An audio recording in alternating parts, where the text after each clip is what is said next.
মুসলমান ডাক দিয়া বলে, ইহুদি ভাই ডাকলা কেন, কি হয়েছে?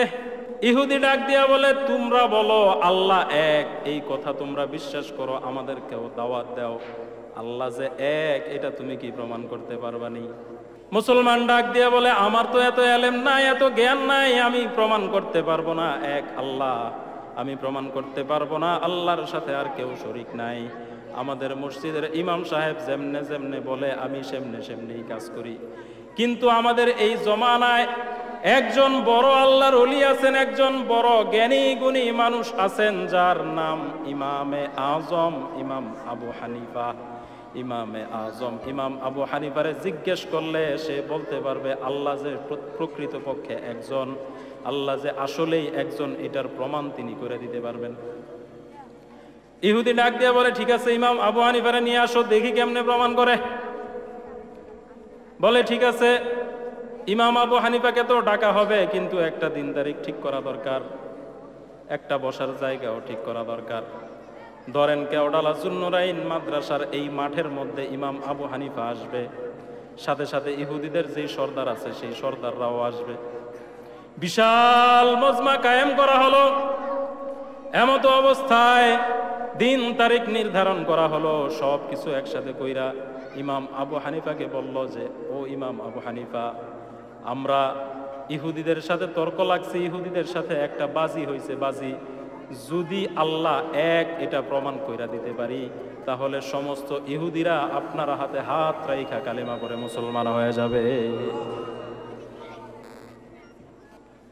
এবার দিন তারিখ যেমন ঠিক করা হলো, দিন তারিখ ঠিক করার সাথে সাথে বলা হইল, ঠিক আছে জুমার দিন, জুমার নামাজের পরে সাথে সাথে সবাই মিলা বসবেন জুন্নুরাইনের মাঠে, প্রমাণ করা হবে আল্লাহ যে একজন। আবু হানিফারাও জানানো হয়েছে জুমার নামাজের পরে সবাই মিলা বসবে, বৈশা প্রমাণ করবে যে আল্লাহ একজন না কয়জন। ইমাম আবু হানিফা রহমাতুল্লাহি আলাই এই দাওয়াত পাইয়া বললেন, ঠিক আছে ইনশাল্লাহ আমি উপস্থিত হব। ইমাম আবু হানিফা উপস্থিত হবেন, কাফের সর্দার, ইহুদি সর্দার, তারাও সবাই উপস্থিত হবে। এমত অবস্থায় যখন ওই জুমার দিন জুমার নামাজ আদায় কইরা সবাই এই মাঠে বসলো, এই মাঠে বসার পরে কিছুক্ষণ অপেক্ষা করতেছে, ইমাম আবু হানিফার আসে না। অপেক্ষা করতে করতে আসরের সময় হয়ে গেল, ইমাম আবু হানিফার আসে না। আসরের সময় পার হয়ে মাগরিবের সময় হয়ে গেছে, ইমাম আবু হানিফার আসে না। মাগরিব হবে হবে ভাব, এমন সময় ইমামে আজম ইমাম আবু হানিফা রহমাতুল্লাহি আলাইকে দেখা যায় জুতা বগল দাবা কইরা ওই যে রাস্তা দিয়া, ওই রাস্তা দিয়া হাইটা হাইটা সামনে আসতেছে। ইমামে আজম ইমাম আবু হানিফা রহমাতুল্লাহি আলাই যখন আসলেন, আসার পরে কাফেররা যারা আছে খুশি না বেজার? কাফেররা যে আসছে, এতক্ষণ দেরি করছে, এই দেরিতে কি তারা খুশি হইব না রাগ হইব? এখন যখন ইমাম আবু হানিফা রহমতুল্লাহি আলাই আসছেন, আসার পরে বলতেছেন যে ঠিক আছে আজকে কিসের জন্য ডাকছিলাম, মিটিং কিসের? বলে ইমাম আবু হানিফা, মিটিং কিসের এই কথা পরে হবে, আগে জবাব দাও, তুমি বলছো জোহরের সময় আসবা, জুমার সময় আসবা, এখন কি জোহরের সময় নেই? তোমার তো মিয়া কথার জবানই ঠিক নাই, তুমি কিসের ইমাম? তোমার কথার জবান ঠিক নাই, তুমি বলছো জুমার সময় আসবা, আর আসছো কখন? মাগরিবের সময়। এখন ইমাম আবু হানিফা রহমতুল্লাহি আলাই বলতেছেন, আরে মিয়া আগে কথা শুনেন, জবান ঠিক আছে না নাই পরে বুঝবেন, কথা শুনে নাই। বলতেছে কি কথা? আমি যে রাস্তা দিয়ে আসি, এই রাস্তা দিয়া একটা নদী পড়ে, তখন তো আর কাশপুর ব্রিজের মতো ব্রিজ ছিল না, মেঘনা ব্রিজের মতো ব্রিজ ছিল না, পদ্মা সেতুর মতো পদ্মা সেতুও ছিল না। এখন এই যে নদী, এই নদী পার হওয়ার জন্য তৎকালীন জমানায় শুধুমাত্র লঞ্চ, স্টিমার এগুলারও ব্যবস্থা নাই, শুধুমাত্র নৌকা দিয়ে পার হইতে হবে। এখন নদীর এমন স্রোত, এই স্রোতের মধ্যে কোনো নৌকা নাই, কোনো মাঝি নাই, কোনো মানুষ নাই, কিচ্ছু নাই।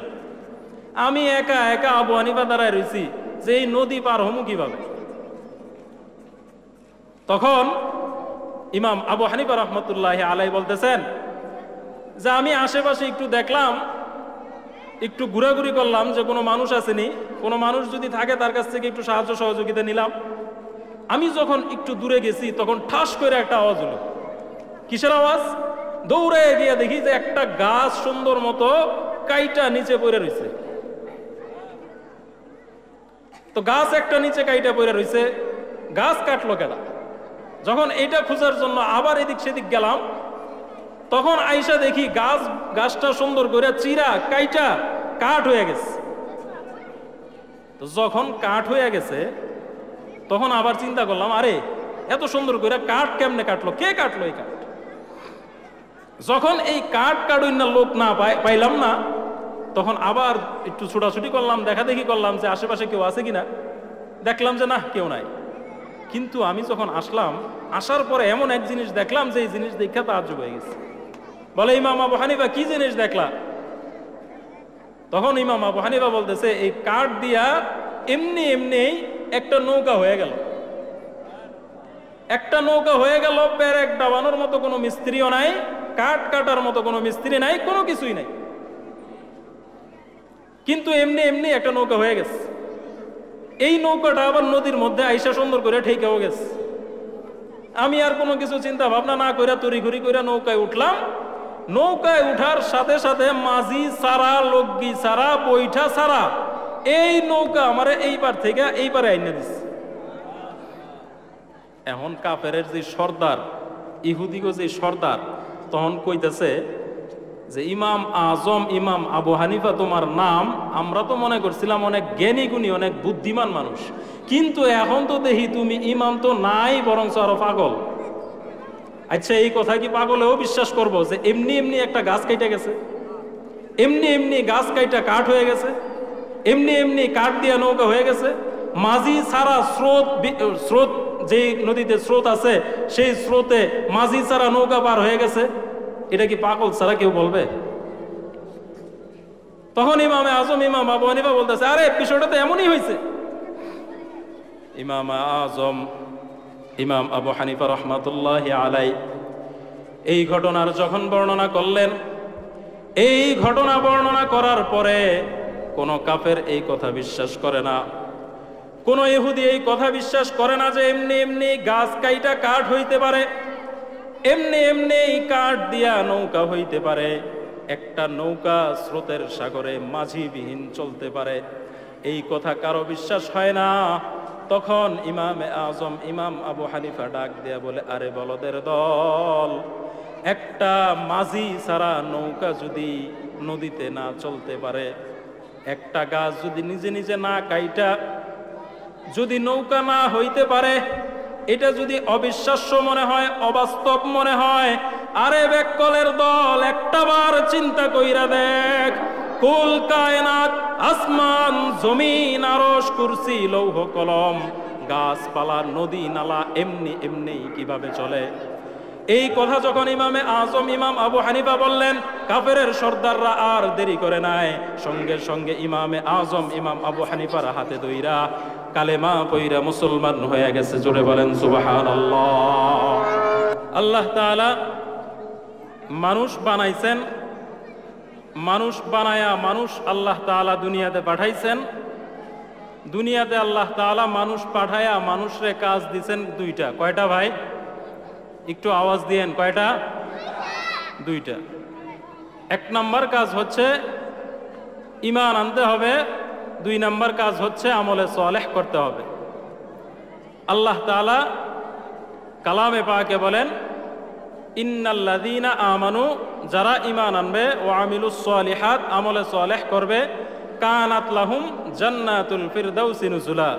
দুনিয়ার মধ্যে যত মানুষ আছে, সব মানুষের যে কাঙ্ক্ষিত চাহিদা, যে আশা আকাঙ্ক্ষা, সর্বোচ্চ জান্নাত পাওয়া, আল্লাহ তাআলা বলেন যদি কেউ এই দুই কাজ করতে পারে, তার জন্য আমি আল্লাহ তাআলা জান্নাতুল ফিরদাউস রেখেছি।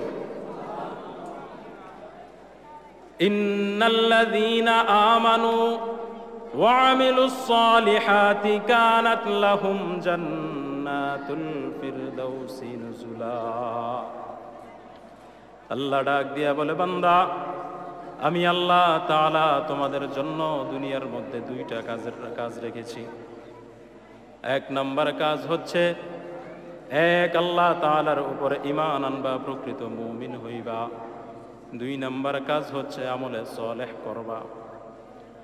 আল্লাহর হাবিব সাহাবায়ে কেরামদেরকে যখন এই আয়াত শোনাইলেন, সাহাবায়ে কেরাম রাদিয়াল্লাহু তাআলা আনহু আল্লাহর হাবিবকে ডাক দিয়া বলে, ওগো আল্লাহর হাবিব, ঈমান তো আনবো, কিন্তু কেমন ঈমান আনবো?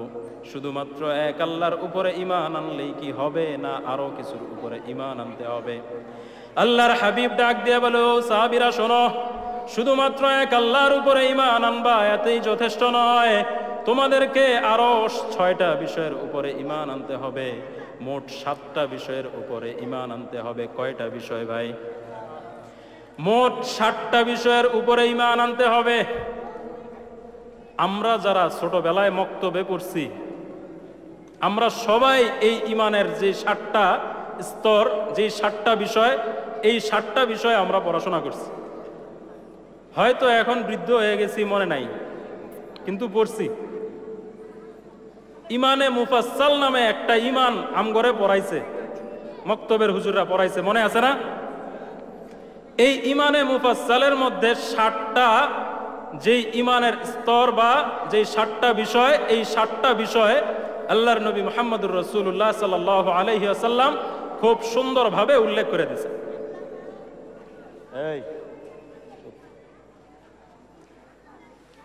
আল্লাহর হাবিব ডাক দিয়ে বলে, সাহাবীরা শোনো, 1 নম্বরে ঈমান আনতে হবে এক আল্লাহ তাআলার উপর। কার উপর?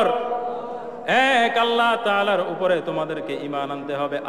আমানতু বিল্লাহ, এক আল্লাহ তাআলার উপরে ঈমান আনতে হবে। আল্লাহ তাআলা একজন, এর সাথে আর কাউকে শরীক করা যাবে না। আল্লাহ তাআলা একজন, এর সাথে আর কাউকে মিশানো যাবে না। এক আল্লাহ তাআলা জন্মদাতা, এক আল্লাহ তাআলা সৃষ্টিকর্তা, এক আল্লাহ তাআলাই মৃত্যুদাতা, এক আল্লাহ তাআলাই রিজিক দাতা, এক আল্লাহ তাআলাই দুনিয়া সৃষ্টিকারী। এক আল্লাহ তাআলা হযরতে আদম থেকে নিয়া হযরতে ঈসা রূহুল্লাহ পর্যন্ত যত নবী আম্বিয়া আলাইহিমুস সালাম আছেন, সবাইকে এক আল্লাহ তাআলাই সৃষ্টি করেছেন। দুনিয়ার শুরু লগ্ন থেকে নিয়া কিয়ামত পর্যন্ত যত মানুষ আসবেন, সমস্ত মানুষকে এই আল্লাহই সৃষ্টি করবেন, অন্য আর কেউ সৃষ্টি করবে না। এই কথার উপরে ঈমান আনতে হবে। এই প্রেক্ষিতে মহান আল্লাহ তাআলা পবিত্র কালামুল্লাহ শরীফে নিজের পরিচয় দিতে গিয়া বলেন, কুল হুয়াল্লাহু আহাদু লিল্লাহুস সামাদ লাম ইয়ালিদ ওয়া লাম ইউলাদ ওয়া লাম ইয়াকুল লাহু কুফুয়ান আহাদ। কুল হুয়াল্লাহু আহাদ, আল্লাহর নবীকে আল্লাহ তাআলা উদ্দেশ্য করে বলতেছেন, ও নবী আমার, আপনি বলে দেন আমি আল্লাহ তাআলা এক, আমি আল্লাহ তাআলার সাথে আর কেউ শরীক নাই, আমি আল্লাহ তাআলা অমুখাপেক্ষী। আল্লাহুস সামাদ লাম ইয়ালিদ ওয়া লাম ইউলাদ, আমি আল্লাহ তাআলা কাউকে জন্ম দেই নাই, ওয়া লাম ইউলাদ ওয়া লাম ইয়াকুল লাহু কুফুয়ান আহাদ, আমি আল্লাহ তাআলা কাউকে জন্ম দেই নাই, আমি আল্লাহ তাআলা কারো কাছ থেকে জন্ম গ্রহণ করি নাই, আমি আল্লাহ তাআলার কোনো ছেলে সন্তান নাই, আমি আল্লাহ তাআলার বিবি বাল বাচ্চা নাই, আমি আল্লাহ তাআলার কোনো পিতা মাতা নাই, আমি আল্লাহ তাআলার কোনো চাচা চাচি নাই, আমি আল্লাহ তাআলা এক, আমি আল্লাহ তাআলা যে এক, এটা ঈমানদারদেরকে বিশ্বাস করতে হবে। যদি কোনো বান্দা এক আল্লাহকে আল্লাহ বলে স্বীকার করে, এক আল্লাহ, আল্লাহর সাথে অন্য আর কাউকে শরীক না করে, তাহলে সে ঈমানের মধ্যে সর্বপ্রথম যেই স্তর, সেই স্তরটা সে লাভ করবে। আল্লাহর হাবিব ডাক দিয়া বলেন, 1 নম্বর হচ্ছে এক আল্লাহর উপরে ঈমান আনতে হবে। এক আল্লাহ তাআলার উপরে ঈমান আনতে হবে। শুধুমাত্র কোরআন দিয়া বললে মানুষ বুঝে না, শুধুমাত্র হাদিস দিয়া বললেও মানুষ বুঝে না। একটা ইহুদি আজকে থেকে আরো প্রায় 1350 বছর আগে একজন ইহুদি একজন মুসলমানকে ডাক দিয়া বলে, হে ইহুদি তুমি, হে মুসলমান তুমি একটু সামনে আসো। মুসলমান ডাক দিয়া বলে, ইহুদি ভাই ডাকলা কেন, কি হয়েছে? ইহুদি ডাক দিয়া বলে, তোমরা বলো আল্লাহ এক, এই কথা তোমরা বিশ্বাস করো, আমাদেরকেও দাওয়াত দাও। আল্লাহ যে এক, এটা তুমি কি প্রমাণ করতে পারবানি? মুসলমান ডাক দিয়ে বলে, আমার তো এত এলেম নাই, এত জ্ঞান নাই, আমি প্রমাণ করতে পারবো না এক আল্লাহ, আমি প্রমাণ করতে পারবো না আল্লাহর সাথে আর কেউ শরীক নাই। আমাদের মসজিদের ইমাম সাহেব যেমনে যেমনে বলে আমি সেমনে সেমনেই কাজ করি। কিন্তু আমাদের এই জমানায় একজন বড় আল্লাহর ওলি আছেন, একজন বড় জ্ঞানী গুণী মানুষ আছেন, যার নাম ইমামে আজম ইমাম আবু হানিফা। ইমামে আজম ইমাম আবু হানিফারে জিজ্ঞেস করলে সে বলতে পারবে আল্লাহ যে প্রকৃতপক্ষে একজন, আল্লাহ যে আসলেই একজন, এটার প্রমাণ তিনি করে দিতে পারবেন।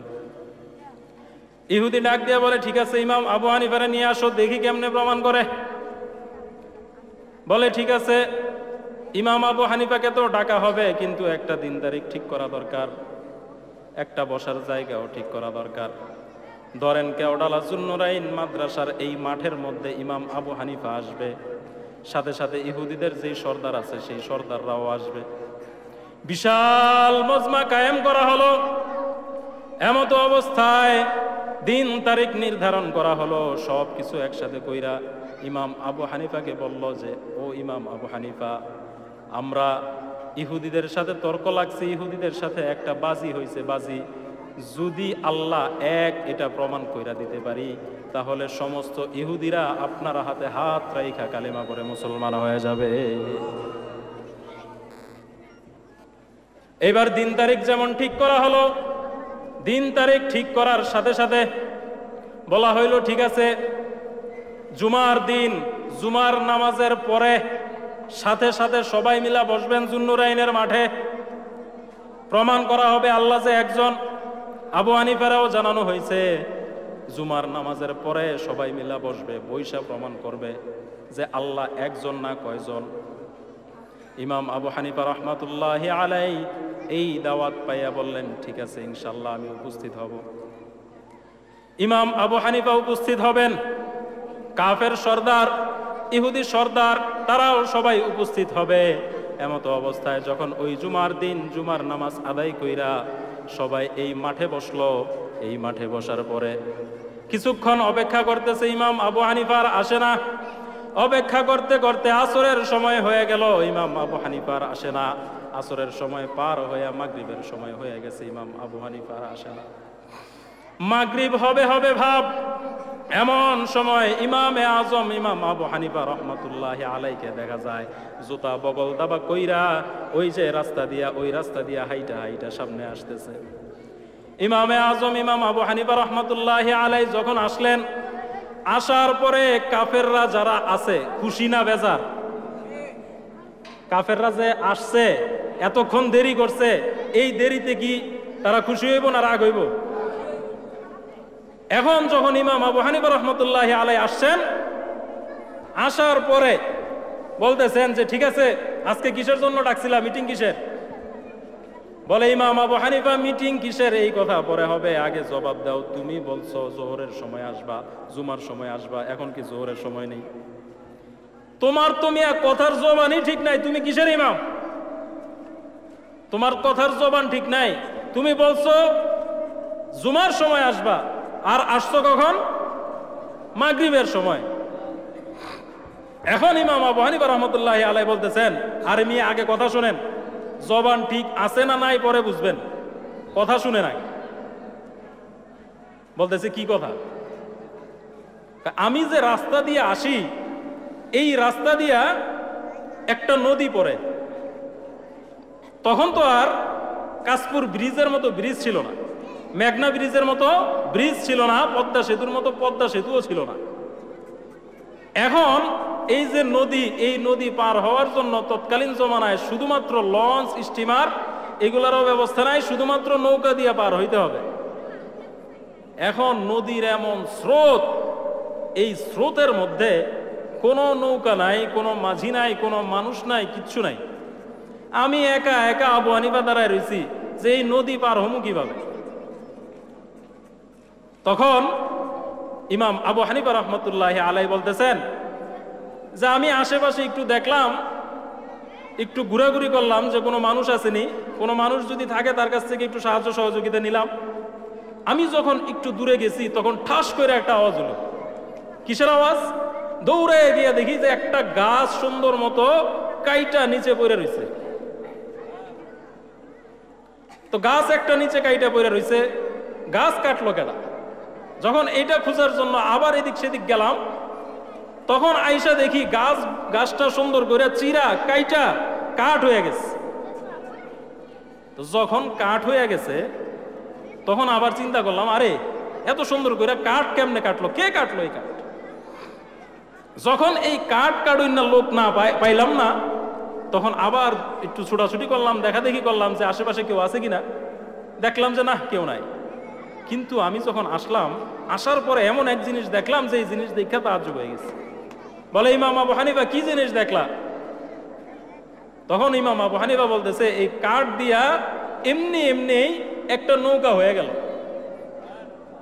একটা নৌকা হয়ে গেল, পেরেক ডাবানোর মতো কোনো মিস্ত্রিও নাই, কাঠ কাটার মতো কোনো মিস্ত্রি নাই, কোনো কিছুই নাই, কিন্তু এমনি এমনি একটা নৌকা হয়ে গেছে। এই নৌকাটা আবার নদীর মধ্যে আইসা সুন্দর করে ঠেকেও গেছে। আমি আর কোনো কিছু চিন্তা ভাবনা না করে তড়িঘড়ি করে নৌকায় উঠলাম। নৌকায় উঠার সাথে সাথে মাঝি সারা, লগি সারা, বৈঠা সারা, এই নৌকা আমারে এই পার থেকে এই পারে আইনে দিচ্ছে।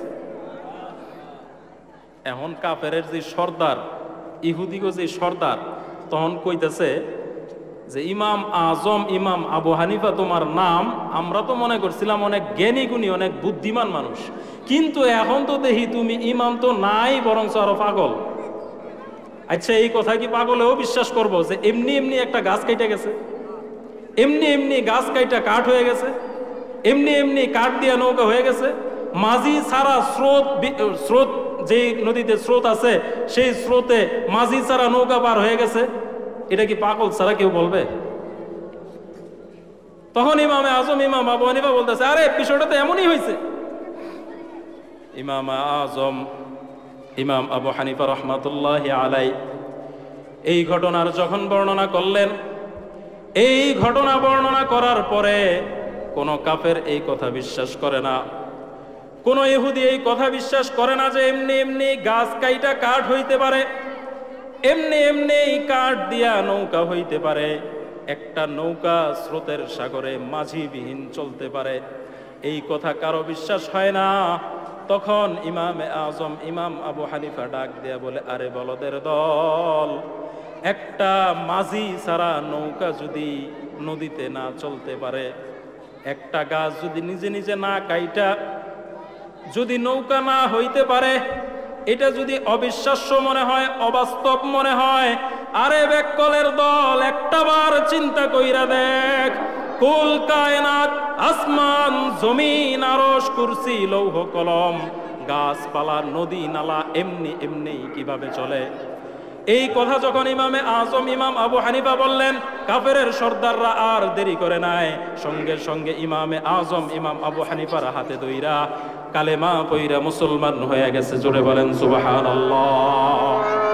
একটা গাছ যদি এমনি এমনি না কাঠ হইতে পারে, একটা কাঠ দিয়া যদি এমনি এমনি নৌকা না হইতে পারে, একটা নৌকা যদি মাঝি ছাড়া না চলতে পারে, এই কুল কায়নাত আসমান জমিন, এই আসমানের মধ্যে কত তারকা, এই আসমানের মধ্যে চন্দ্র আছে, সূর্য আছে, হাজার হাজার লাখ কোটি গ্যালাক্সি আছে, এত কিছু এই জমিনের মধ্যে, শত শত প্রকারের গাছপালা আছে, শত প্রকারের পশু পাখি আছে, কত কত নদী নালা আছে, এই সমস্ত কিছু বুঝি এমনি এমনি চলে? তুমি যখন আমারে বললা আমি পাগল হয়েছি, যদি মনে করো এই দুনিয়াটা এমনি এমনি চলে, তাহলে তোমার চাইতে বড় পাগল আর দুনিয়াতে নাই। এই কথা যখন বললেন, তখন কাফের সর্দার বলছে যে অবশ্যই অবশ্যই ইমামে আজম ইমাম আবু হানিফা রহমাতুল্লাহি আলাইহি সত্য বলতেছেন, সুতরাং আর দেরি না কইরা চলো আমরা সবাই ইমামে আজম ইমাম আবু হানিফার হাতে হাত রাইখা কালেমা পইরা মুসলমান হয়ে যায়।